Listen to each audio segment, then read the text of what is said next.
Hi, everyone. Eileen Valois with Live Events Coalition. We're bringing to you tonight a special town hall with some guests that have made news and headlines lately. Tonight, we felt like we really needed to have a conversation about what it is that we are facing in our industry. Many of you have watched the video that the Live Events Coalition released yesterday. We are over 35,000 views in the last 24 hours. And our intent with that video was to tell the stories of our people. One of the things that we at the Live Events Coalition noticed, like all of us, when this crisis first hit, is that we heard a lot about airlines and we heard a lot about hotels, but we didn't hear anything at all about live events. And of course, we spend a lot of money, and our guests and attendees spend a lot of money on those airlines and in those hotels throughout the year. We're a major part of this US economy. And we have to make sure that people understand that. We have to make sure that people understand the magnitude of our industry and of our economic impact. And so we wanted at the Live Events Coalition to bring together our industry, whether you come from touring, you come from meetings, you come from Broadway, and everything in between. We wanted to bring the live events industry together and to really show our strength in numbers. And that is what we've been trying to do for the last 8 weeks, I guess it is now. And I think that we're there to a certain degree, but we're not where we need to be yet. And so tonight we want to have a conversation about that. And we want to highlight, as I said, some of the people that have been making headlines. So I'm going to let our guests introduce themselves. Nick, if we could start with you. Sure. Well, thanks for having me. My name is Nick Rivero, and I'm the co-founder and chief technologist of Atlanta-based Meptic. We're a creative and technical design studio that has been founded completely in the live events industry. So this is something that very dear to our heart and something that we felt the full effect of. Thank you. Richard, you want to go next? Yeah, thanks very much. They reached out to me to be a part of the video that we put out. Again, 35,000 hits. And what's so uncomfortable for me and probably a lot of us is that we're used to and comfortable and prefer to be in the background. And that time has passed. I don't want this to be an echo chamber because my story is much like everybody else's. Just the fear of what programs apply to me and what is going to happen. And I spend a majority of my day hiding from my wife and daughter how I really feel about what might be coming. So it's time that we get out of the echo chamber, and for the media pieces that have hit in the past 24 hours for us is huge. And we need to keep talking about what we're doing, and we need to keep sharing our stories. So I'm very honored to be a frontline guy as a lighting designer and technical director for meetings, to be out here and helping to share this story with everybody. Thank you, Richard. Chance, do you want to introduce yourself? Hi, I'm Chance Stallhut with PRG Audio. I got in my first van with a trailer behind it in 1998. Fortunately, got talked into staying in school, worked all the way through school and toured. And in 2012, had the opportunity to get off the road where I was working with Claire Global and join up with VER and start the Tour Sound division with Ralph Mastrangelo and Doug McKinley and Mike Pierich and Joe Casanova, who had been there, and Brady Belovec, and started that, hopped in with PRG, and all through my time, have grown up through there and risen up and taken more and more corporate jobs. But at the end of the day, still always a sound guy and will still always be a roadie. And I'm very dialed into those guys, and really, that's what's really my focus right now. And really my large concern is, I'm only 7 years out of a bus, and very, very still aware of, what that group is going through. Thank you, James. How about Filet? Do you want to introduce yourself, Filet? Oh, yeah. Well, my real name is Lawrence Mignona, but most people in the business know me as Filet. I've been an audio engineer for 20 years on the road, and it was just recently in December that I decided to come off the road, and I joined the team at PRG. Hasn't exactly been what I was expecting with all this coming up. Thought it would be a lot different. But it was very strange being in the office there where we have all these gigs, and it was literally within the matter of 2 weeks that things just started canceling and canceling and canceling. And in that video, we talked about the dominoes falling, and it was very obvious and very swift and very quick. And it was like, oh my God, the magnitude of this. Because we had stuff that was happening in Asia, and we saw that got canceled first, you know, and then all of our stuff that was happening in Europe was canceling until it came here into the US. And it was all in a matter of 2 weeks. And Right. throughout this time, I'm talking all these friends that I've built up and that I have in the business, you know, over all these years, they're all of a sudden out of work. And it was always, and in our business too, you know, winter is the slow season.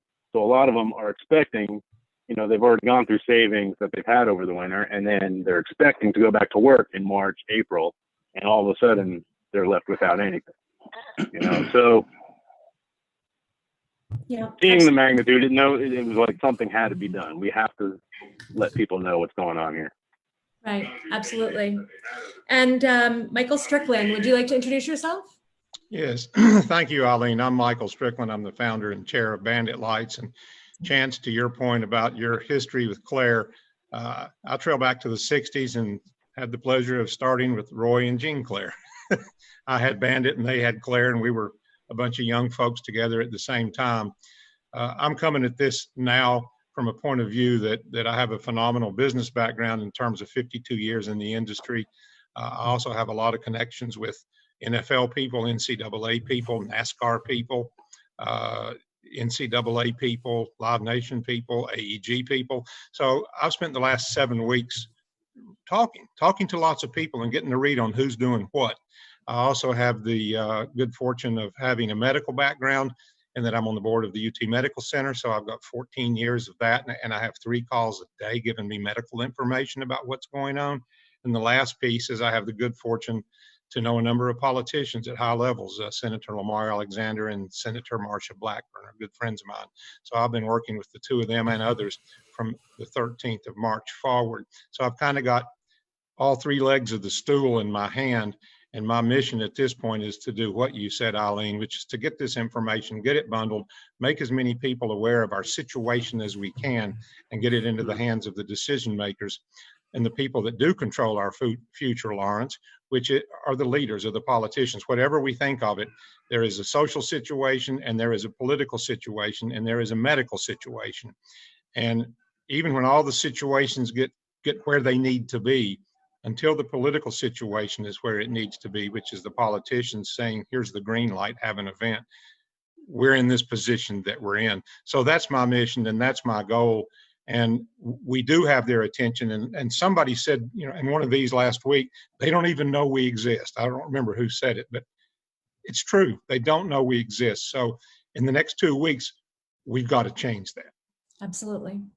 So I hope that everybody watching can see that we have a really great panel.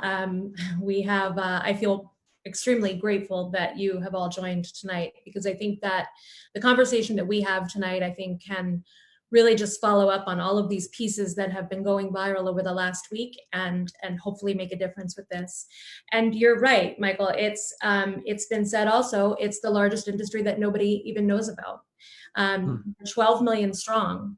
And that surprises a lot of people. But when you factor in every segment of live events, and you factor in the ripple effect of that, the suppliers, you know, the badge makers, the security, the concessions, when you factor all of that in, we're 12 million plus strong. And we're contributing over $1 trillion to the US economy through both direct and indirect spending. And so it's a massive number, and we have to be part of the national conversation. So in starting with that, Filet, you put the video together. You've been volunteering with the Live Events Coalition, and you had come to me a couple of weeks ago and said, we've got to get these stories out. You know, we're doing lots of press and we're doing lots of digital pieces and things like that, but there's nobody that can tell the stories of what we're going through, like the faces behind events. That's one of the social campaigns that we have been running, is trying to shine a light on the faces. And Richard, you said it, we're normally really comfortable in the shadows, but right now we have got to be heard, and we have got to be seen. And so that's the purpose of the Faces Behind Events campaign. And Philae, that's where the video comes in. Can you talk to us a little bit about that process that you went through and collecting the stories? And not even all the stories that we have made it into the video. We're going to have future videos that feature those, but tell us a little bit about that. Yeah, so in part of telling any story, we have these figures, that we put out, and a lot of times you say $1 trillion or 12 million, and a lot of times people can't grasp exactly what the size of that is. And so my focus then was focus on the people, that these numbers, there's people behind them, it's affecting people directly, and trying to gather those stories together and put them together so people can see exactly what is going on and how it is affecting everybody. Yeah. And Richard, you were one of those stories. You talked to us a little bit about, the emotions that you're going through, but tell us what your story is. Tell us a little bit about what your experience has been. You have freelanced for a very long time. Tell us about your experience since the beginning of this crisis. Yeah, I've been freelancing for 25 to 30 years, depending on when you want to call my start time. And it's just always been there. It's been a hustle at times, but we work it out. And the biggest thing with me is just the unbelief that it happened overnight, seemingly. That if I were to tell you tomorrow the entire dairy industry would go away, you just wouldn't believe it. But everybody would care because they participate in the dairy industry, and they know it and they get it and they understand it. But what they don't understand is how they participate in our industry on a daily basis, with all of the concerts and the sporting events and the meetings that we do. And so when that all went away, at first I'm an obnoxious optimist. When I get caring that something may be going downhill, that's when the people around me start taking notice. And it took me a couple weeks, and like the guy said, like Philae said, when you start seeing the calendar start to free up, you're like, well, we're still okay. That's just overseas. Well, I lost my big meetings. I still have my small meetings. And then when they're gone, and then as Michael pointed out, we're so not in control of this. And that's something else that as a technical director, I'm not used to not having any control. There's always something we can do. Mm-hmm. But our hands are tied now where we are. And it's so, the biggest thing, and as I said in my portion of the piece for Philae's video, is that this lifeline, I hope, is long enough. I don't know exactly what I expect for this industry that's gone away, but I do want them to know, I want them to know how grateful I am that there are programs available for us. It's not the lifestyle I'm used to. Some of these programs in the last few days have kicked in for me. And finally, the Georgia UI system has finally caught up. And there's been a little bit of ray of hope there. The other thing that I'm encouraged by is I've been talking to a few clients, and they are desperately, desperately working to get their events back on, be it streaming events. So we go in and we still do the live production. We still do the full lighting and sets, and then we're streaming it. So I feel like that even on that side, that they are aggressively working to pull this together for us. So I guess my biggest hope is that sitting here with a very small fraction of what used to be my income, to make sure that I make that work and that it lasts till October, November, January, March 21. That's first and foremost in my mind. And then just hoping, as we do get the politicians' attention, to let them know. And again, this is my optimism, that I'm very grateful for what was available when it finally came through. And my hope is that lifeline stays in place as we see restaurants come back, movie theaters come back, and all of these other areas to say, oh, in time it's going to come back. But like you say, my tax return doesn't look like everybody else's. And it's going to take a while for me to get my feet back under me again. So I'm just hoping that the runway is long for us and that we don't fall even further in the shadows. And that's why I'm so excited to be a part of this, to get out of the echo chamber. So it's not just us screaming at each other, that somebody else can hear us and hear what's going on. Nick, I think it's a perfect segue to really talk with you. You know, you and I just met. You wrote the article that really went viral this week, all over social. Our industry isn't coming back like yours. And it was poignant, and it was something that people really connected with, and exactly what Richard was just talking about is really what you wrote about. You know, the reality is that just because states and cities are opening up doesn't mean live events are coming back and that we are going to be whole again. It's going to take a while. Tell us a little bit about your motivation in writing that article and kind of what you've experienced in the last couple of days. Yeah, I think echoing Richard's point, it was a bit of the same as when the event started shutting down. You know, you kept holding on to this thread of hope that there would still be one more, or that there would be that other project that would come through, or, you know, there would be one that wouldn't let go, that still had that twinkle and kind of glimmer of hope that, you know, okay, no, somebody will hold on to that event, or it'll still come through in July. You know, there was this kind of initial stage of kind of hope and doubt mixed in there. And then as you all have said, which is the same for us, is the dominoes just fell fast. You know, it was once the first one fell, then the next one, in a matter of, I think it was really just over 7 days for us, everything fell off. And so, you know, it was that first initial wave was really doubt, like, is this real? Is this really happening? And I've only had a short 15-year career in the industry, but you know, there's never been anything to compare to, as we all know. And so it's so hard to wrap your mind around the reality that this is actually happening.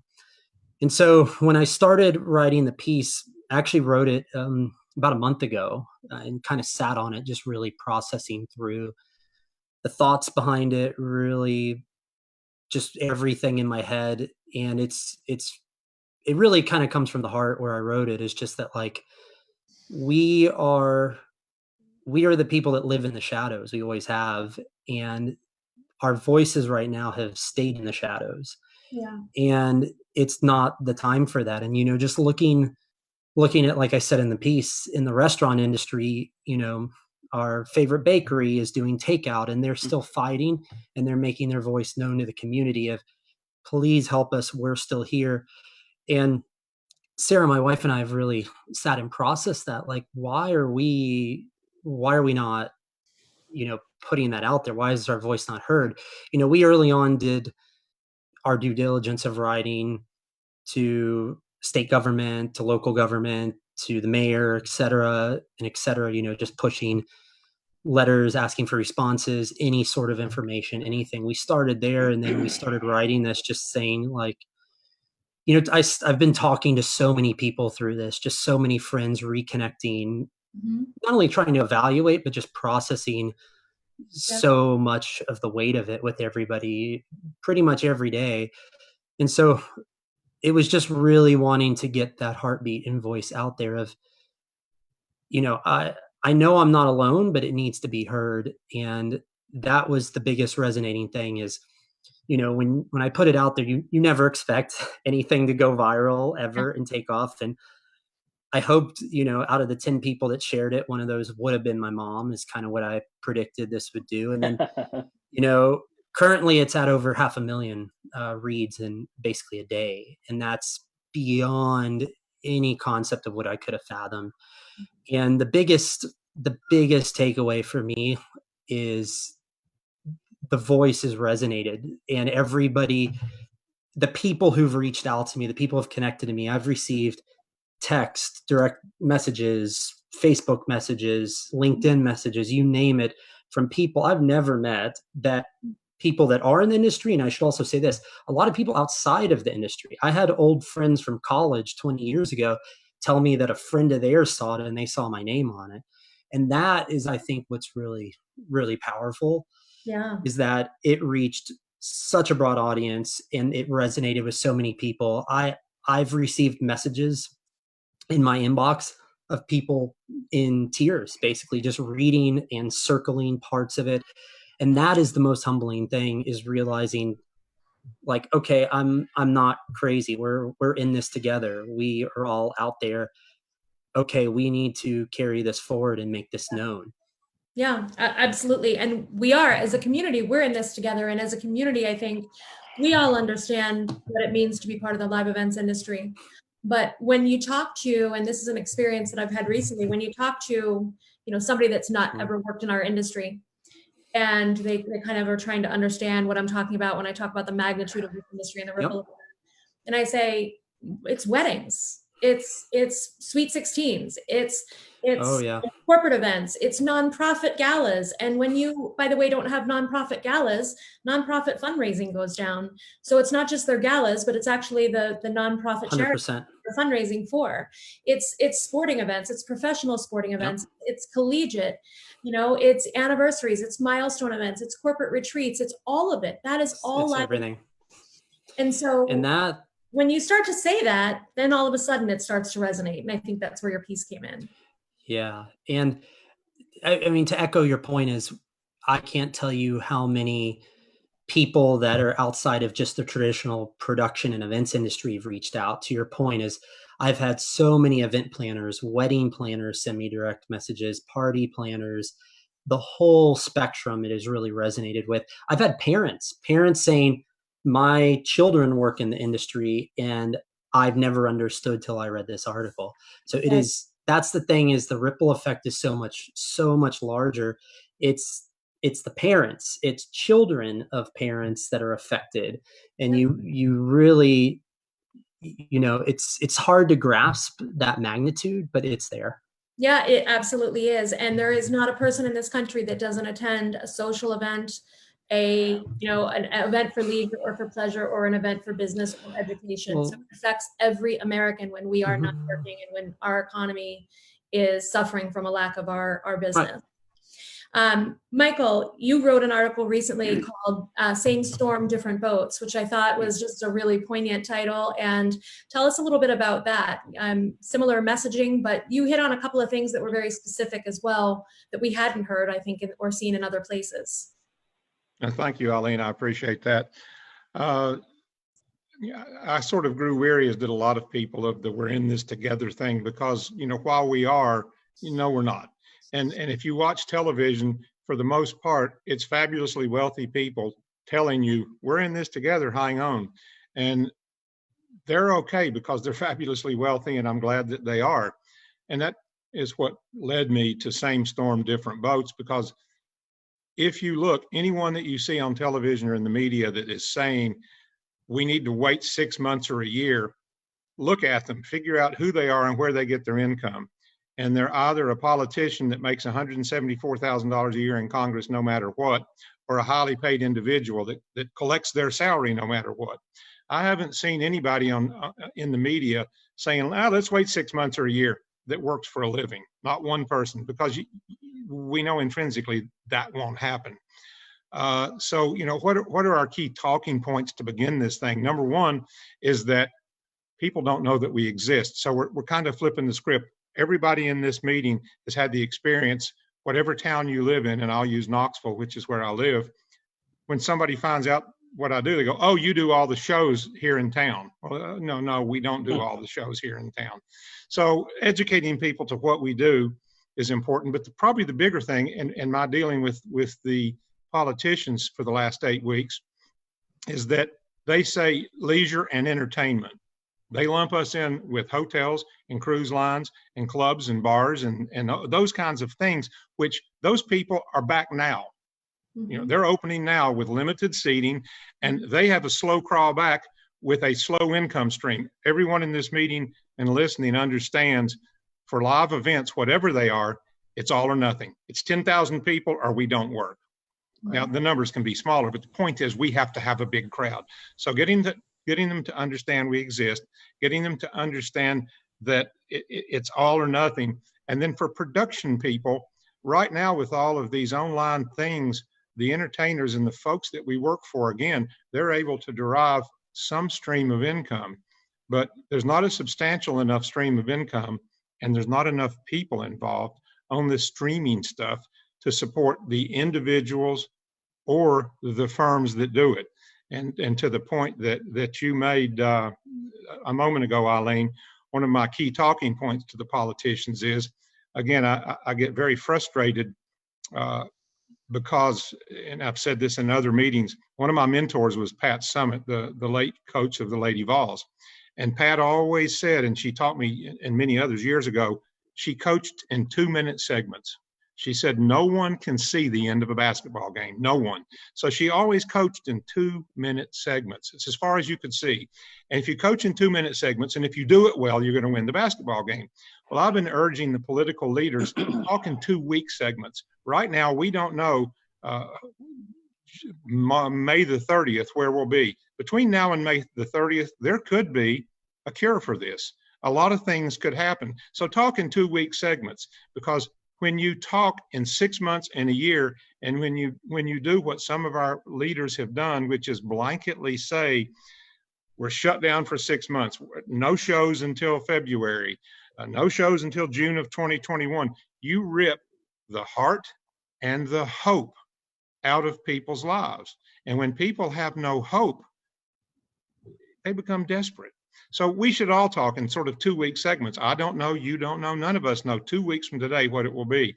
Now, my belief is that sometime by mid-July, we're going to be coming out of a shell and we're going to be working. And that's based on my medical knowledge and my business knowledge. If you look in the last week, NASCAR and the NFL and Major League Baseball and the NBA, and all these people are coming back to work. Those are the 500-pound gorillas. Those are the big dominoes. And I've spoken at length to people at AEG and Live Nation. They're raring to go. They want to do something. So let's be positive. Let's interject hope into this. Let's talk in 2-week segments, and let's give people something to cling to. I've got a stable of artists, and they're divided into 2 camps. A third of my artists are of the age and the financial condition that, you know, they're going to come back next year. And then, but the other 2/3 are dying to go. And I've had this same conversation with people from Upstaging and people from PRG and people from Clare Brothers. And you know, we're all kind of in the same boat, whether it's a rock show or a wedding or a bar mitzvah or a sweet 16 party. Let's be positive about this. Let's talk in 2-week segments, and let's see what the future looks like based on today and the 2 weeks that we see, and no more. I think that's so important. You know, when I think back a couple of weeks ago, and Chance, you joined for that as well, we did the town hall on mental health, you know, resilience, fortitude, finding a way through this. But I'll tell you, these headlines, when you hear, you know, somebody say in a state, there's no events in my state until 2021, you're really, you know, to your point, Michael, you're ripping the heart and the soul out of our people. You know, this is our livelihoods. It's all we've ever known, many of us. We have been in the industry for an extremely long time. And this is an industry where, you know, we have great passion for what we do. It's a lot of hours, it's a lot of travel, it's a lot of time on the road, but we love what we do. And it's our livelihood. And we were shut down by a government mandate overnight. We get it. We had to protect, you know, American citizens and figure out what's going on with this virus, but we were shut down overnight. We had no partial openings. We had it was just nothing, no gatherings. And before we can come back, as I said, even when states are opening, we've got to figure out, you know, and there's a lot of conversations about it, about making people feel comfortable in our space, you know, how we welcome people back safely, how we get prepared for that. So that's a lot of the work that we're doing kind of behind the scenes, but it's going to take some time.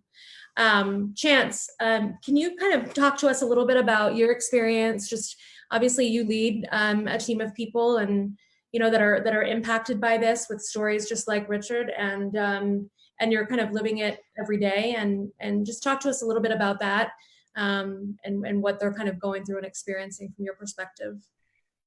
Yeah, I mean, so in Filet was correct. Everybody said it. You know, we've been tracking this, and we saw this starting up in February, and we've been tracking it. I was in New York doing the Brothers show at the Garden, which was the last arena show in New York, and, you know, flew out of there on I think it was the 9th, somewhere around there, and got back home. And Chris Russian, who was featured on the video later that week, sick, went to the doctor, got checked, tested positive. So obviously all of us that were around him had to stay, you know, quarantined to make sure that we didn't get up. But, you know, the thing that we sat there, and as we started to go in this, we saw the shows, we had that initial, okay, it'll be a couple weeks, and then you obviously see, and to Michael's point, when people start setting long-term dates, that's when all of a sudden you saw waves of guys going, oh no, this isn't 2 weeks.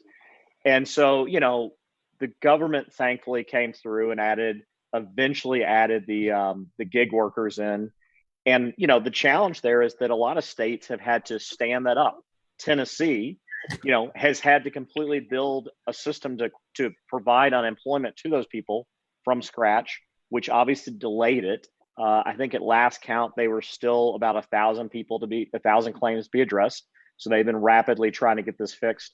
But the other challenge that came up is that in our industry, you have a lot of people that are working for a combination of W-2 and 1099 pay across the year.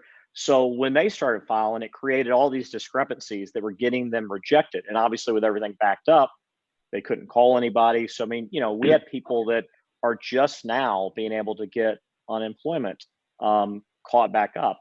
And I've been really, really lucky. The 3 vendors that I've worked for as either a touring technician or managing have all W-2'd their employees.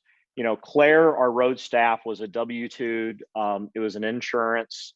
Obviously, we're pay for play. That's kind of how touring goes, 99% of us. But, you had the option. If you're working there, if this had happened there, you could file for unemployment. The employer was paying into it. VER, we had a variety of things, but we had we had the 1099 and we had the W-2 option. When I came to PRG, one of the things that they had started doing, and this is not a vendor conversation, but when I came to PRG, we had started to take our show pay system, which we had used to do staffing at the convention center in Vegas and various things, and we were using that. And we said, we're going to move everybody to W-2. We really feel it's the right thing to do, and so we started a multi-year process. And as we started to look at everybody's 1099 and the people that were qualified for that, we found that really only 1% of them actually had their LLCs as a business set up correctly, that they were paying into unemployment, they had the proper insurance, they had workman's comp. And so that really fueled it to go, we have to, by 2020, have everybody on here if they're going to work here, because of the fact that I can't in good conscience send somebody out there, something happened, and then stand there and be like, sorry. And what it allowed us to do is that, once this hit, we were able to immediately start sending out letters of lost income, telling them where they could file, where we've been paying into their unemployment. And I know a lot of vendors are doing that. And so that's why I say this is not a vendor conversation.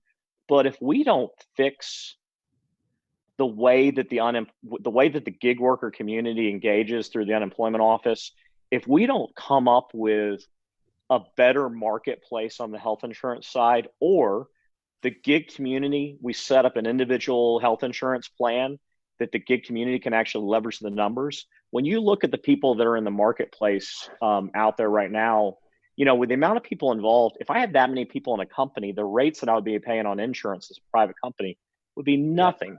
We're paying so much in admin for the open marketplace. So, really, a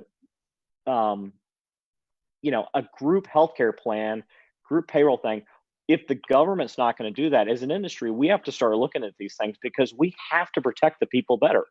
And I'm talking to guys that worked for me for years that are applying for other career fields, and I know that, that's a common thing that can happen. But when you look at the mass amount of people that are now trying to go and hit the few areas that are hiring right now and what it is, and you're looking at a total shift, like, I've done this my entire life and I'm trying to translate over here, they've all realized, because I think to Michael's point where he said, when we say Broadway is closed till Labor Day, when we say no events for the next 3 months, they're looking at that and going, okay, I'm out. And we might have a section of people that will never return to this industry. Yeah. I think that's such a great point, Chance. And I think, it's interesting. I mean, we have been focused, I think all of us, on crisis mode. And Michael, you said it the other day, and I thought it was a really great way to say it. We've got to get out of the quicksand right now. But, there are issues that we all have known that are facing our industry. We've all known it, but this crisis has put a spotlight on those issues, and it's made us kind of stand up and face those and figure out that, look, this is something that we have got to change, because if we should, go down this path again, whether it be, on this global scale, or whether it just even be, a state that has a natural disaster and the workforce is impacted, we've got to do better by the workforce that fuels our industry. And so, Chance, I think, it's a great point that you raise, and how do we learn from this crisis and change this dynamic going forward for them? It's funny, Chance. In other groups that I'm involved in, we've really drilled down into what you just said. And at the end of the day, two things could happen. They're easy to begin, they're tough to finish. And that is, and I'm not going to take sides here, but you could take a payroll company like ADP or SureCheck, or any one of those national payroll companies, set it up to strictly handle entertainment pay and run payroll through there. And I can give you real numbers because of my medical hat. Most of us pay somewhere between $1,500 and $1,900 a month for family coverage. If you get the critical mass of 500,000 people together, that same coverage is going to be between $300 and $500. Those are real numbers. I know those from my time at the hospital. And so let's assume that we set up ADP payroll services, just picking that as a name because we all know it. If we could do that, then suddenly everyone in rock and roll or entertainment could have affordable health insurance. And then you could also have a 401k. Now, the execution part's difficult, and anyone that's been in leadership in our industry knows this. It's tough to get somebody 21 years old to appreciate either health insurance or retirement. So we can set it up, sort of, you can lead a horse to water, but you can't make them drink. We can set it up, but then how many people participate? And there's the real challenge. And but there are conversations going on, and I hope that this group and other people will continue, and those of us in this industry will continue. Eileen, we're in quicksand now. Let's get out. Once we get out of the quicksand, that's the ball we've got to carry. And I want to add one other thing. I apologize. I talk a lot. No, it's okay. That's why you're here. We love it. One of the biggest issues that we all face, every sector, but certainly this one, is mis and disinformation. And please allow me to give you a very real, very personal piece. Last Friday, a gentleman from UT Medical School in Memphis, which my board controls that, went on a very large, very public football, it's called Saturday Down South. And if you follow college football, you read that. And he unequivocally stated that there will be no people in Neyland Stadium this fall. I'm in charge. There'll be no people in Neyland Stadium. Number one, he doesn't work for the University of Tennessee. He works for the medical school, which is a separate entity. Number two, we have a president and a chancellor and an athletic director that will make that decision and will speak for the university. And number three, the decision will be an SEC decision, not a Tennessee decision. And that decision, because I sit on that board, will not be made until probably mid to late June. But thousands of people heard this. Thousands of people saw this. And guess what? The world of UT football went nuts. People that had bought tickets wanted refunds. People that were going to buy season tickets wouldn't buy them. And all because of disinformation, because a gentleman chose to go public and give an opinion and state it as a fact. And that, to me, ties into these people that go, we're going to be shut for 6 months. There was a guy in Nashville 2 weeks ago, a government guy, that stated openly, there will not be a live show in Nashville till June of 2021. Same thing, complete disinformation. And what we battle in this, ladies and gentlemen, is the fact that most people hear, whether it's the phone or the television, however they get their information, they hear something and that person looks to be knowledgeable and they run with it. And we're fighting that, and we're fighting that now.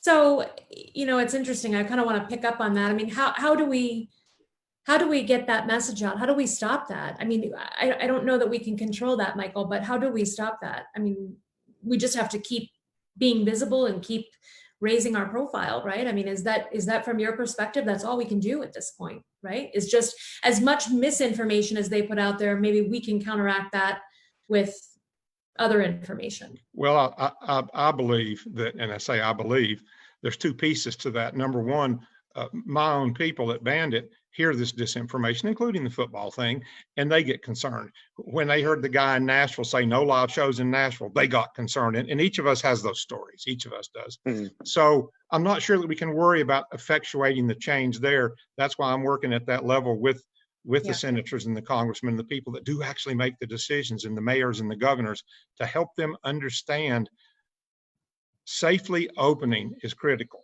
Safely opening. Yeah. And Georgia's doing it, Florida's doing it, South Carolina's doing it, Idaho's doing it, Oklahoma's doing it. Right now, there are 14 states that have been open for 2 weeks. And guess what? All the key indicators are going down.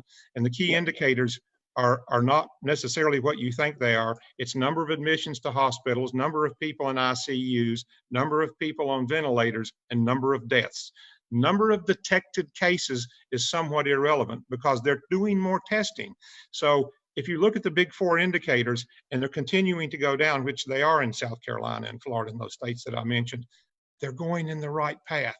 So if you cling to that information, you have a healthy mindset. But if you go, oh my God, look at all the new cases they discovered, then you drive yourself nuts. Right, right. Chance, to go back to what you were saying about kind of what you've known and what this, I think, crisis put the fine point on, what's the call to action for that? How do we start to impact change in that area? And what are your thoughts on who has to be at the table to kind of make that head in the right direction? No, I mean, I think exactly, we're lucky that we have people like Mr. Strickland. We're lucky that we have, a lot of the leaders of these legacy companies, the guys at Upstage here are doing it. Certainly you and I both work at PRG. Our boss, Jerry Harris, is, doing it with his contacts and his. But I mean, I think those are great voices, and that's that. But when we look at the numbers and say there's 12 million people in this industry, it's across the board. We've got people like Mark Cuban that are pushing from that side. You've got, a lot of high profile people across the different areas, but we need to get the overall voice. Things like what Nick did, where we pushed this overall voice and we pushed it up, and it has to be solved because right now the unemployment insurance is set up to go to July. So at some point they're going to have to look at the overall numbers and say, are they extending that as the government? If not, then, I want to tread on this easily, from a vendor standpoint, we have to think about how we're going to take care of the people that work for us. Okay. When I hear my clients talk about the people, they're not talking about me, and they're not talking about any of the guys in the warehouse. Like, the guys in the warehouse are my people. The people that the clients refer to is the show and event, road staff, whatever you want to call them. So we really have to be very good about how we sit there and think about those guys, how we take care of them. But we have to sit there and continually go push the government. And that's a hard thing. We're moving uphill. It's obviously a lot of red tape, but, it's not impossible for us to look at, an ADP solution to partner with a company, to partner with companies and stand that up. Yes, it is. I have sat at many tables with 21-year-olds and tried to explain to them why they want to sign up for insurance, why this is part of their benefits package, why you want to do 401k. I wish that somebody had done that when I was, that age. So it's a hard thing, but I think the advantage is that, we're a lot more agile than people think we are. And it is not hard for us to isolate and say, okay, let's look at the large touring vendors, and we could easily set up a common payroll company for the gig community that's hitting a lot of these guys and do that. And, to be honest, if somebody came to me and said, look, I need you to pay this vendor, and the vendor set up correctly, we would 100% do that. Any vendor that was done, we just stopped doing it and went to our system because we found that nobody had these set up correctly.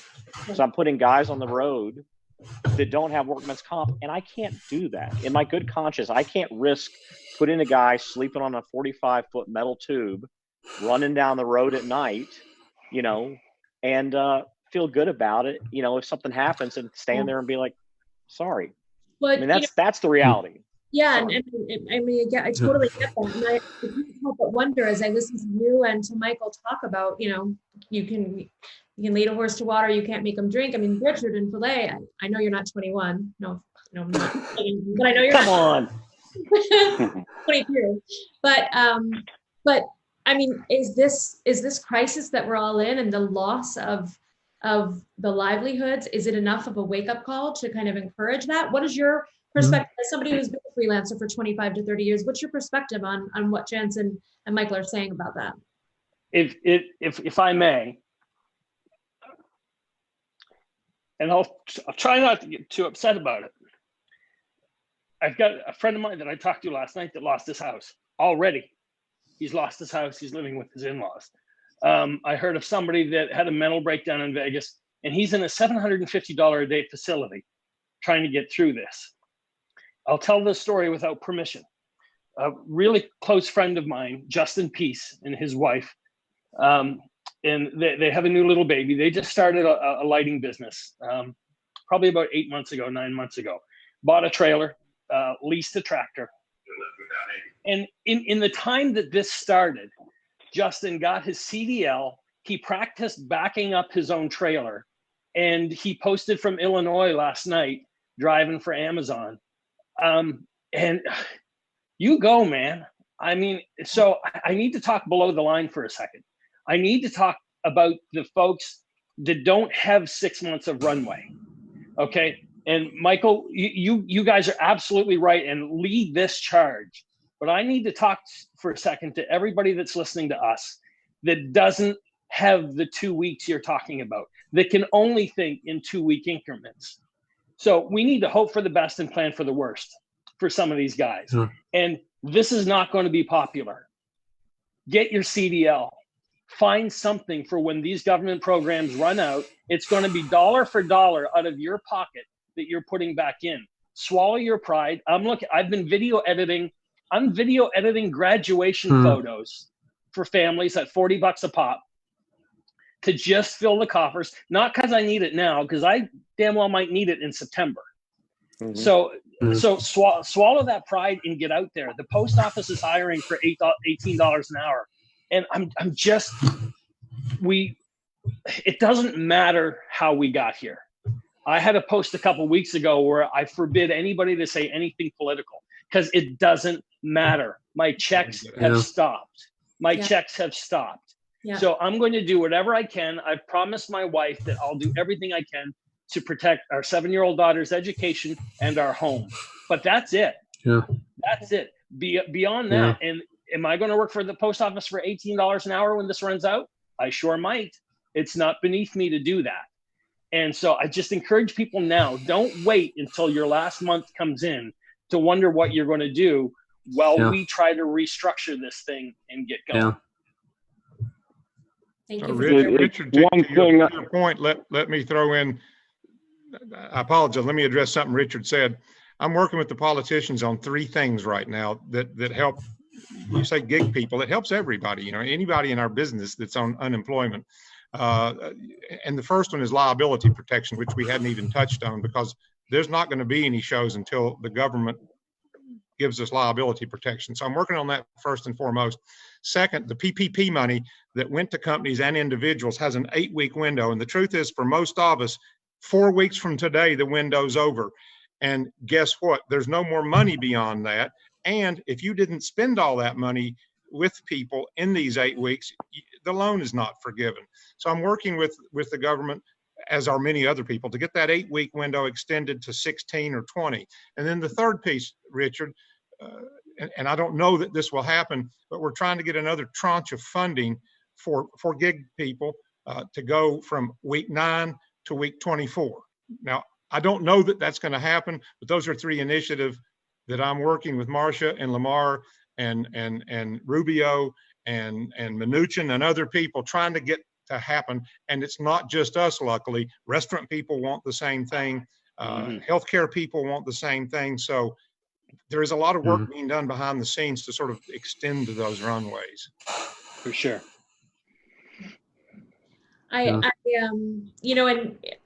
Michael, you just touched on something else that I think is really important that we actually give a voice to right now, but the liability insurance, we've talked about, I think, and Chance, looking at what we do for our gig workers. By the way, I think it's worth, I'd like to make sure we mention that these 1099s aren't just, freelancers on tours or on large shows. They're also single media partners. They come from every sector of this industry. So just want to make sure I mention that, because they really, it's the entire industry that is impacted by workers. And that's an ongoing. I think you're exactly right on that, Michael. It's get out of the quicksand, but that is a long-term thing that we need to be working on. And I think we've talked about this. It's got to just continue on so that we can make a change. We've got to educate our 1099 workers that there's a different way to approach things, and we've got to make sure that government and insurance companies work with us to set those things up. Michael, on the liability insurance, I mean, this is another thing that is a major impact on how quickly our business can return. Talk a little bit about that. I think your point on that is really important and needs to be understood. Yeah, I've had hours of conversations, starting with entertainers, moving up to promoters, to production companies, to venues. Garth Brooks is a client of mine. He's got 4 sold out stadiums in his back pocket. We've scooted them back and scooted them back and scooted them back. 100,000 people per stadium. No one wants to go face 100,000 people in a class action lawsuit. So, prior to this happening, it was unheard of that someone would go to a rock show or a special event, catch the flu, and sue somebody. But with all due respect, and I'm a recovering lawyer, the American Trial Lawyers Association is already out there. They're already pitching for class actions. Go on the internet, Google it. They're in the ambulance chaser mode now. Hey, did you get COVID-19 at an event? Come sign up, just like asbestos or any of those other things. And to me, it's disgusting that this has already begun. So the entertainers and people from Live Nation down to individual entertainers and everybody in between sees this, and all of management and business management are going, time out. The government's got to give us liability protection before we put our toe in the water. And I'm assured by some people this is going to happen, and I believe that it is.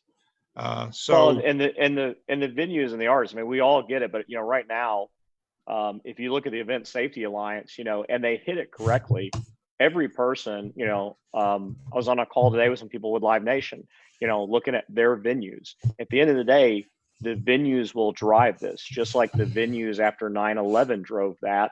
And these venues need that, because that's what it's going to take. We can, all the artists, all the different things, Broadway is a segment for us, and that's going to be the very last thing we have, because if you can't get capacity on a Broadway show over 70%, it doesn't make money. These arenas, these sporting stadiums, these concert venues, it's, you can't lower the price. We can't do it, but there is a certain fixed cost, and socially distancing in there doesn't do it. So to get it in there, we have to obviously do, to the point earlier, there's many facets of this. There's a medical facet, social facet, political facet. But one of the things to help solve the social and medical facet is that, which is Michael was talking about, with the venues, because they have to feel good that they can say 18,000 people show up and watch the Predators play. The people walk in there and feel safe, and they can put it on and not feel like they're walking on eggshells the entire time. So, the Event Safety Alliance is partnered with that. It's pushed. But I think that's the other thing. And, we have to support the venues, because we talk about our gig workers. Richard, you're 100% right. Like, we're looking at short segments. There's guys that they're in those segments, and Michael hit it on the head with the article. Everybody's in a different boat, because there's people that have savings. There's people that have a spouse that works. There are people that are the primary. I've had to, not only have I had to deal with my 1099, my gig workers, through the show pay system for us, but I've had to obviously go through furloughs of my full-time employees that work for me in the company, and every situation is different. And it isn't streaming that does this. It's us supporting the venues. It's us supporting people that are looking at things to possibly create social acceptance if I feel good about going back to it. For me to go back to my gym and stop working out at home is going to take for me to feel like it is safe enough and there's enough protocols in place where I feel good about being in that space. And so really it's up to that gym to make me feel good. So it's us working with the venues to help where the artist and the artist and the people in attendance feel good about coming into that space. I think that's such a great point. I was on a call with industry leaders that I joined with David Fichette from Go West Creative, and he was actually featured in our video as well. And we talked a little bit about these headlines and these scary headlines that are coming out, Michael, to your point of, no events and until 2021. And it's like, what are we going to do to control our narrative, right? How do we as events professionals, I mean, nobody knows the event space better than this, community people.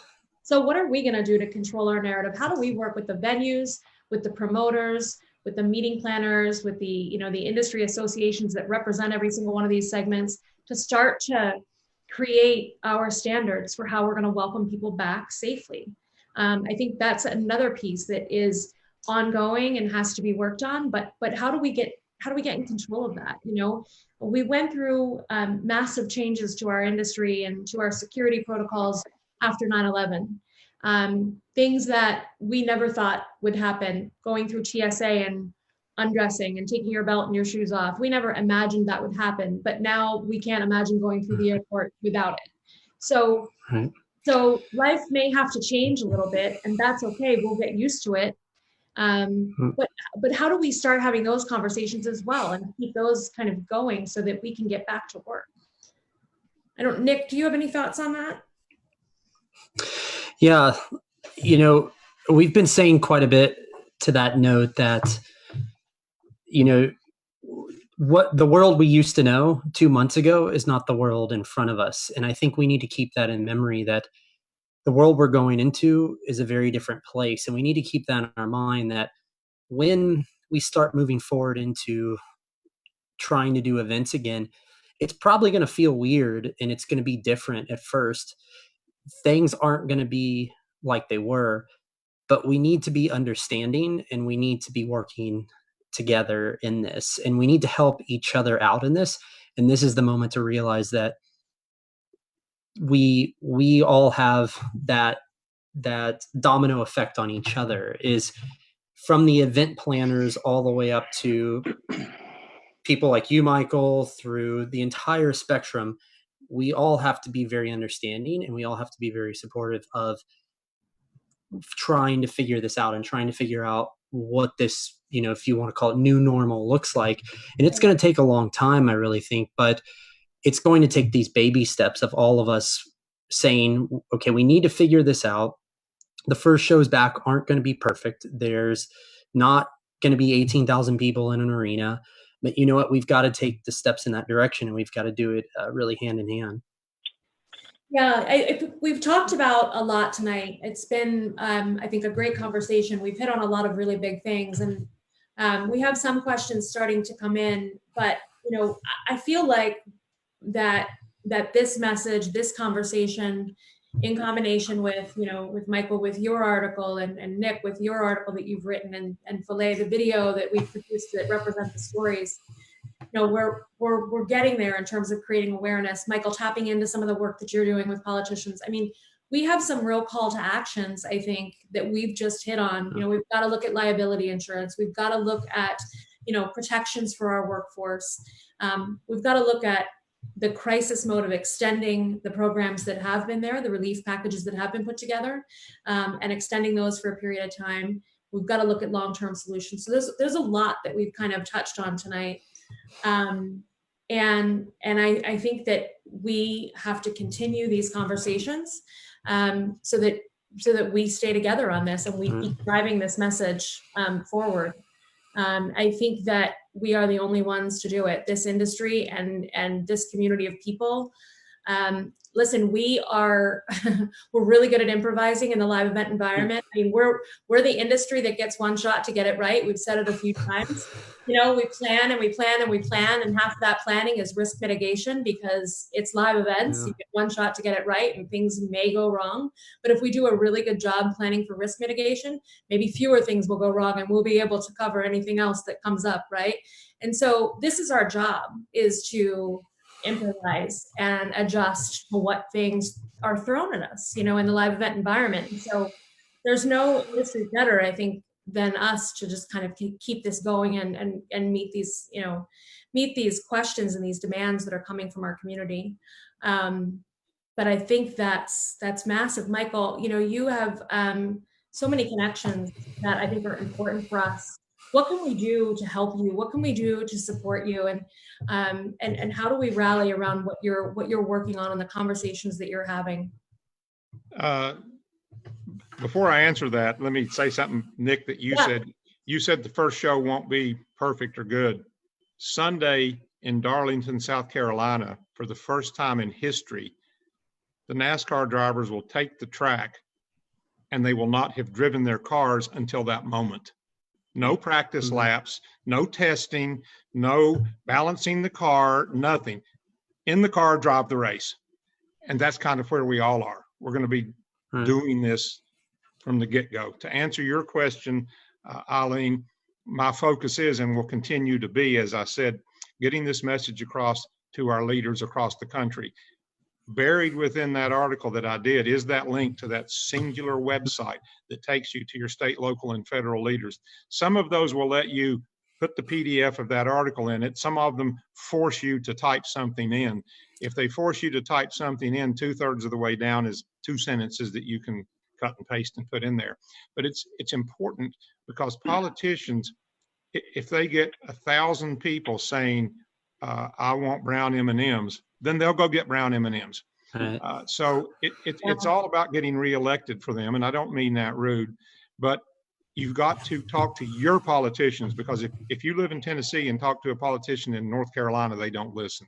They only listen to their voters. And if I could leave everyone in this event with one thought, talk to your local leaders, your state leaders, and your federal leaders, and get the message across that we exist, that we won't have any income until there are live shows, and that we are probably not going to make it, for the most part, for another 8 to 12 weeks to start that process.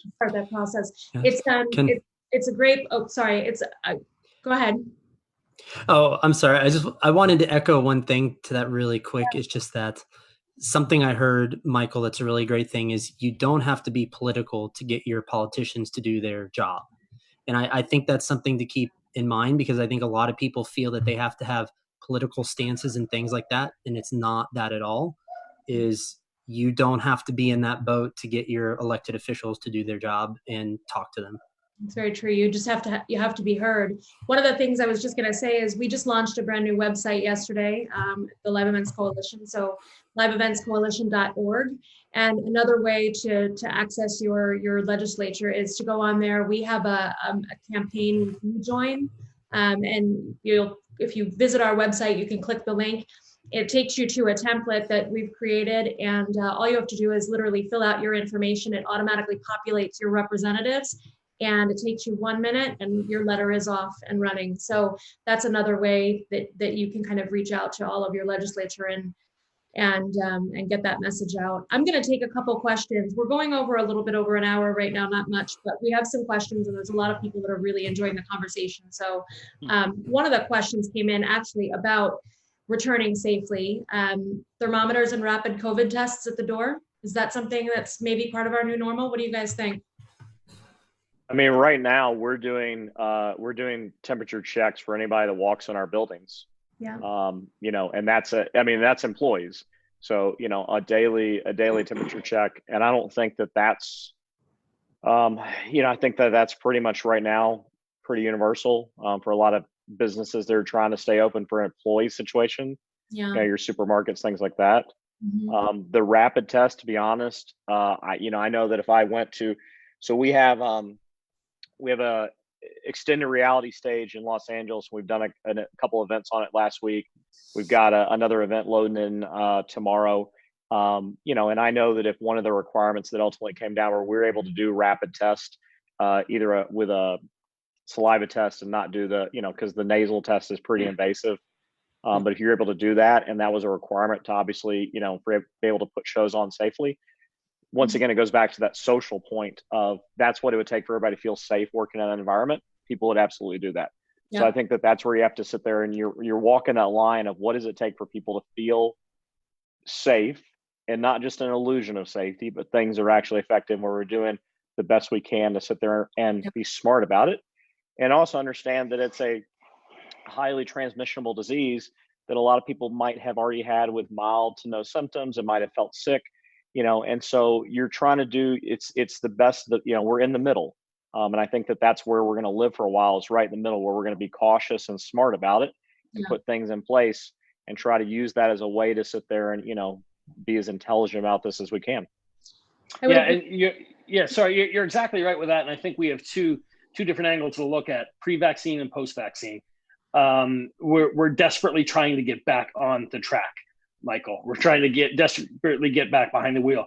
But when we're post-vaccine, there's going to be a segment of society, all politics aside, that are fine going out and getting it. So now we're going to have a base that is okay going back to the movies, going back to the shows, going back to the stadium stands. So I think that question is probably more the next 12 to 18 months if we're going to be okay. I was in mainland China years and years ago, and they were scanning massive crowds walking through the airports for temperatures. I think some of that stuff is in our near future, but I think post-vaccine, we're going to find a solid audience base again. Yeah. I was just going to say, with my role at PRG in sports and fan entertainment, I participate in the Stadium Managers Association, another group that is, and has been helping us get the word out. But we've been talking a lot about how do we make guests feel safe again in our stadiums. And that is one of the things that we've talked about. I mean, there's sanitation practices, but there's also that checkpoint before you go in that features temperature checks and potential rapid tests. And it's all still being decided and worked through. But it's a very real part of it. And you know what? If I got to go and watch a football game, I'd 100% be willing to get tested. No problem to get back to a stadium and watch my team on the field. And I think a lot of people feel that way. We've done a lot of live streaming. We're doing a lot of virtual events, and there's a question actually about that. But the one thing I'll say before I take that question is there's just nothing that replaces that, connection of live events. There's nothing that replaces that. And so the question that's coming in is, what are your thoughts about transitioning existing clients to live streaming platforms? I mean, we're all doing that right now. We're doing a lot of it.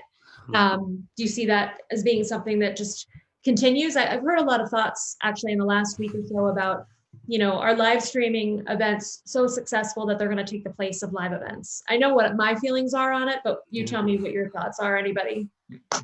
Not at all. Yeah. Not in the least bit. I agree. It's kind of like one of the biggest failures in history was sex on the internet. They had that whole thing where they tried to do virtual sex. It's the same thing. People like live music. Back in the caveman days, one caveman did something funny in front of the other caveman, and we've had live entertainment ever since. It's not going to go away. Vaudeville was born of the Great Depression. People, for some odd reason, will spend more money when things are bad and they're depressed to get it out of their mind. And we're in that same circumstance now. People want to get out of the house. They want to go be entertained regardless of their circumstance. So I personally have no worries that live entertainment is going to be displaced. And I think the other side of this is if you don't, I know I've heard the figure at one point, but the amount of lighting fixtures that are at PRG, the amount of lighting fixtures that are upstaging, the amount of lighting fixtures that Michael, you have at Bandit, those don't work. We don't use those at volume for streaming events. So in the reality, our industry is based on, we're based on 18,000 people in an arena. We're based on stadiums. We're based on festivals, meetings. And to be honest, the other side of this is we're the ones that drive the dollars into the restaurants. We drive the dollars into the hotels. We drive the dollars to the airlines.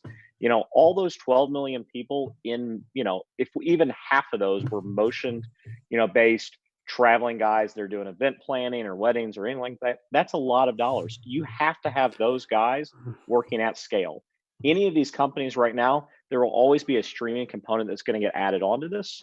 Over the next few years, it'll be harder to maybe do international travel. So you might do your general session and you might stream to your European office or vice versa. But at the end of the day, you're still going to want to bring your team together, sit them in a room, look at them, do something off site, do the nighttime dinners, all those things, because that's how you ultimately were building your relationships, building your connections, building your business. And then we're all the ones that support that. So, you're going to add a piece to streaming. And right now it's a good thing that's, a lot of businesses are working on. It doesn't replace all of these vendors and all that gear that is sitting in warehouses right now. Yeah.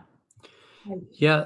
Absolutely agree. And to echo on that, I totally agree that we're going to go back to events. I can tell you from a personal standpoint, we had already been working in virtual events with augmented, extended reality for some time as a big part of what my team does. I think what will happen is two things: is virtual events will have more of a commonplace moving forward in society, and the acceptability of them has become a lot more normalized instantly. And I think with that, derailed myself, but I think with that is they're going to become a lot more commonplace. And I think the second point is that a lot of events in the near future will have contingency plans. That happens after major catastrophic things happen. So these idea of virtual events are always going to be back here in someone's head for the very real future. Yeah. Yeah, it's gonna be a revenue add for us. Right now, it's the necessity and the way to communicate the message. But as we get back into our 8,000 seat corporate meeting, I think the virtual meeting is still going to be a component as a revenue add that I don't think they're going to turn away, because we're going to be so dialed in to be able to add that. So as much as it's commonplace now, I think they're going to see that it's going to be a necessity to keep that as another position as we move forward. Yeah. I think you really just you have to look at how well SNL came back and tried to do the SNL from home, and if you look at the first episode that they did of that, and you look at where they closed the season, they made huge leaps in trying to improve the production quality, because obviously, filming at home and all that, it paled with the crew and the environment. But the thing that's really missing when you look at those that gives me 100% hope that we're good, SNL, Stephen Colbert, Jimmy Fallon, John Oliver, all these shows, they're being done from home, but right now it is not the same interaction as when they were with audiences, when Jimmy Fallon was standing there going back and forth with Questlove and the Roots and, reacting off the audience. And that's what it's going to take to get those things back. And everybody's seeing that. And so they're doing an amazing job putting out content and they're keeping it going. But there is nothing like getting the people back in front of it and that interaction, that feed. And it's the same for artists, sports, meetings, the CEO for the meeting, so we're going to get that back, and that'll help, that's where the industry will be back to. That's a really great point. And as you know, Chance, we've been talking, and some of the conversations that I've had with some of the league offices, have been about this whole empty arena environment. And like, we're trying to kind of get our heads wrapped around a Stanley Cup playoff with no fans. And it's like a high school scrimmage game, and I know it's a different, I'm not trying to say it's the same, but it's that atmosphere, it's that gameplay atmosphere. So what are we going to do to kind of change that dynamic? How are we going to innovate during this time? And that's obviously a lot of what we're talking about.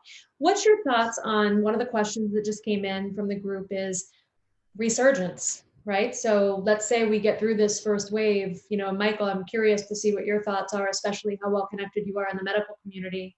What's your thoughts around that and how that impacts our future? I mean, we're already talking about the fact that this is going to take some time to come back from. Are you factoring that into that thought process, that potential resurgence in the winter? I'm probably the best person to ask that, and I'm probably the worst person to ask that. And here's why. The medical community that isn't paid to talk on television, because if you believe that any talking head is just brilliant and that's why they're on TV, all of the networks find the guy or the gal that will deliver their message and then pay them.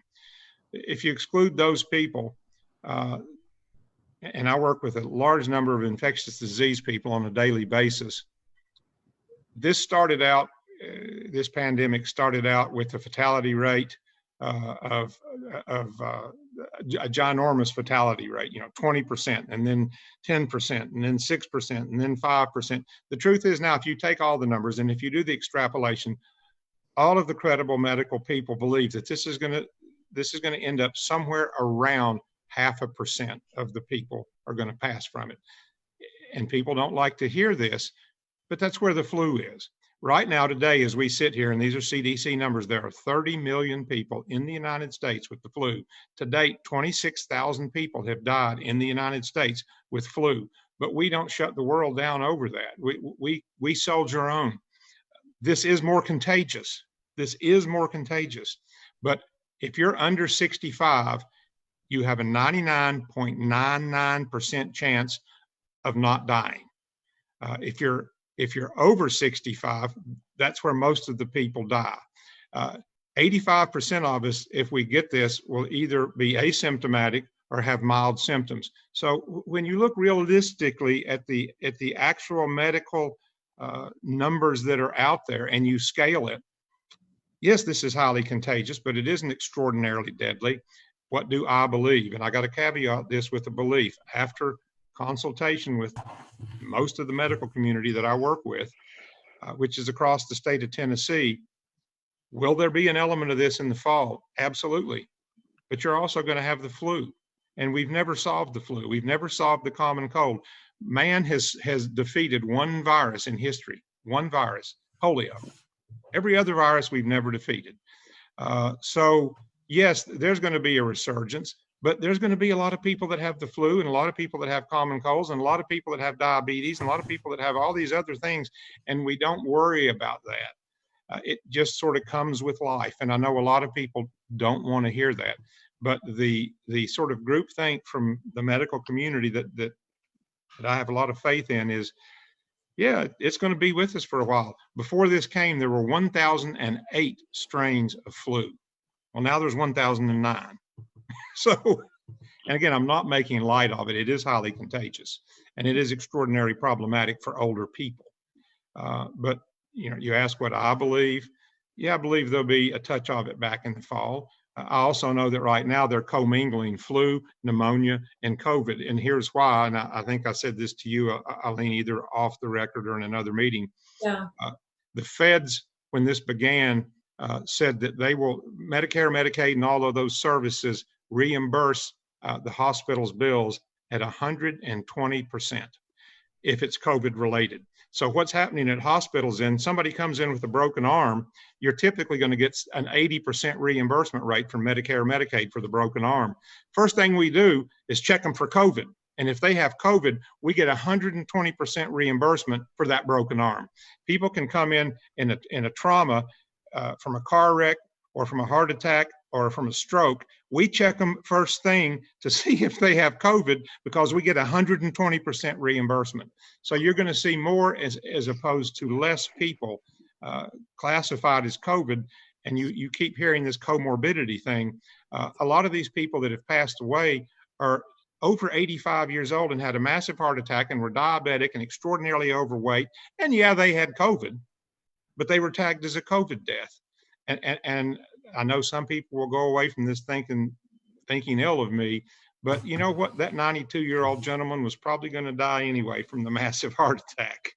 So, you know, I'm not making light of it at all. No, you know, Michael, when you said that to me earlier, I just, you know, I immediately actually went to my sister who is in the medical community and I said, is this for real? Like, is this really how it works? And she said, yeah, it's always something. Yes, it's always something. But when you think about that and you think about the fact that you have a 40% increase on what you can bill when it's tagged with COVID, it's thought provoking for sure. And so when you said to me earlier, that was what happened in New York 2 weeks ago when you all went from, I forget the number, from this many deaths to this many. The government let them go back and reclassify a bunch of people that were presumptive COVID deaths. So they threw them in. And, you know, it worked to their financial advantage. And we have had 5 deaths in Knoxville, 5. 3 of the 5 were over 85. And the 2 of the 5 had massive heart attacks and 1 had a massive stroke. And they were, you know, they were going to pass anyway, but they just happened to have COVID, which really wasn't what killed them. Yeah. So the message there, I think, is don't believe everything you hear on TV. Right? Absolutely. The numbers are, you know, the numbers are interesting. There was a case that came up today, actually, where there was a state that announced they had 3 new cases today. But when we did the research, it turns out it was the same person tested 3 times. They tested COVID on 3 different tests. They were reported as 3 new cases. So when we start to think about getting our industry and our livelihood back, it's really important that we're dealing with the real life situation that we're actually going through as a country. There's a question that comes from actually one of our board members at Live Events Coalition, Shannon Cook, who is the COO of a company called TourTech. We have the letter writing campaigns. You've got the letter writing, Michael. We've been doing a lot of that. Do we need to all get on the phone for a day and just start calling our politicians with volume? A call center, is that something you think? What is is it just the letters? Is there more that we can do, beyond the lobbying and the governmental affairs that everyone is kind of starting to work towards or is already working towards? Is that it? Is it just massive traffic that comes at them? Is that something we can do? As silly as it sounds, I communicate with the people that I talk about directly because I have their cell numbers and their private emails. They're friends of mine. But when you reach out to someone that you just don't know at all, as goofy as it sounds, the volume of those emails to the Senator blank at usgov.org or .gov, excuse me, the volume is what counts. And oddly enough, phone calls count too, because every day they have a staffer in the office that collects the number, maybe not the message, but the number. Like, today we had 132 people concerned about the live music industry. I mean, that's as deep as it is, but it's volume. So you're absolutely right, Eileen. It's volume. So Michael, if I can jump in there, with a lot of people listening, either live and that are going to see this played back, you said earlier that there were 2 sentences that you can copy and paste in there. I'm sure content matters too. So we're going to call, we shouldn't be all over the board. If you could direct us to finally get through on a phone or on an email or in a letter, can you succinctly tell anybody who's listening to this, make sure you say this? What is it as a group that we're asking for? If half of us call and want extended benefits and half of us call and want lighter testing, would we be more beneficial for you to direct us and say, we're looking, if you say this, we will look united? Richard, that's a great point, but you touched on 2 things that are very important, but they're not core missions. Right. The first thing that you would need to tell them is that we have 0 income. The second thing is we will have no income until there are large crowds allowed. And the third thing you would need to tell them is that we need liability insurance protection. Those are really the key talking points. They would Awesome. have to extrapolate from that until large crowds are allowed. I mean, that's as wide as it is deep. Yeah. Thank you. That's great. That's really good information. Well, we have gone about 20 minutes over our time, but people are still watching and have been really engaged this entire time. So I can't thank you all enough for joining me tonight. I think this was an important conversation to have. And I think we just have to continue it, and we'll continue to work together. Before we close it out, if there's anybody that has anything final to add, please jump in. Yeah, I'd like to say I own a lighting company and I'm the worst lit person on the show. I think you need a home kit, Michael. We can. Sorry. I normally do this at the office and I came home. I can be there in 2 hours. I can be there in 2 hours, Michael. I hear Richard scream. Yeah, I've got time. Yeah. I would just throw into, let's be really careful with each other. I'm talking below the line now. There's a lot of people hurting right now, and a text or a phone call will go a really, really long way, because, as an industry, we're not known for our tender hearts and opening up to people. So let's, if you don't see somebody on Facebook for a while, there could be a good reason. So please look out for each other. I think that is a really great point. And May is Mental Health Awareness Month. So I think it's a really great point that you bring that up. We're struggling. We are grappling with how to deal with all of this. And we had as we talked about, and Chance and I were on it, a mental health town hall a few weeks ago. And there is a resource guide that we built after that. It is available on the Live Events Coalition National Facebook page. And there are some amazing resources that are in there. Behind the scenes charity, Lori Rubenstein has done some, her and the group there have done some amazing things. They've made a therapist finder available. They've made a peer-to-peer chat available. They've made even a self-evaluation kind of tool available where you can go in and take a look at it. And so we've talked a lot about what we're facing as an industry. It's probably a good thing to end on, is take care of our community and take care of each other. Right. So, thank you everybody for joining me. I really appreciate it. And we're gonna have questions coming in the next few days. I know we will, because that's what happens when we have compelling content like this. So I will direct them around to all of you, and we'll just kind of keep the conversation going. And Michael, we are all here to join you and do whatever we can to raise awareness and get this message heard. Can I throw one more thing in? Please. Richard, to your point, and again, I'm keen to this, very keen to this. Right now, I dare say 50% of the people, the guys and the gals in our industry, great people, they're already there. It's not 4 weeks away. They're there.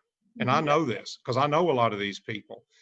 And there is an extraordinary urgency. Now, in 8 weeks or 12 weeks, more people will be there. But right now, a lot of people are already there. And you know, that's not lost on me. We came up with a word at Bandit 30 years ago called humanomics, which is human married to economics. And that's how we make decisions, is what's the human effect on this business decision?